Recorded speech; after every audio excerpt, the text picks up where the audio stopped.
après la Lune va atteindre, évidemment, Chiron. Mais avant ça, j'ai voulu quand même exprimer quelque chose à propos de la dissonance qui va se produire, les aspects qui vont se produire le 13. Vers 13 heures, encore une fois. La Lune arrive à 15 degrés, presque 16 degrés du signe du Bélier.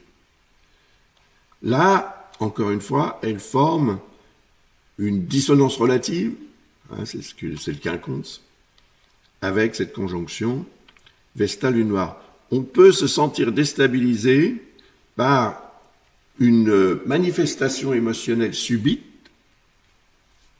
inattendue et excessive, à cause justement de cette lune noire, sur laquelle on va avoir tendance à focaliser.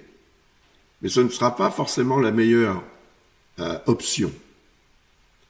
Parce qu'il y a ce lien très favorable avec le Soleil qui aide à faire la lumière, et ce même Soleil est encore en dissonance avec cette conjonction, comme on l'a vu dans le thème de cette pleine lune, au début de cette vidéo, ou tout au moins au début de l'analyse de cette carte du ciel. Donc le Soleil est là quand même pour nous aider à faire la lumière, et parce qu'il y a ce lien harmonique, ce jour-là et à cette heure-là, à faire la lumière de façon à ne pas produire de déstabilisation majeure. Faire la lumière sur une zone d'ombre, ça veut dire comprendre aussi quelque chose qui est nécessaire, mais dont on doute peut-être pouvoir exploiter de façon favorable, positive. Puis on a aussi cette conjonction Vénus-Jupiter qui exalte les sentiments. Et les sentiments peuvent avoir une influence sur les émotions, mais inversement, les émotions peuvent avoir une influence sur les sentiments. Pendant cette période où l'émotion domine, on est moins objectif, bien évidemment, quand on est ému. Et on peut s'engager.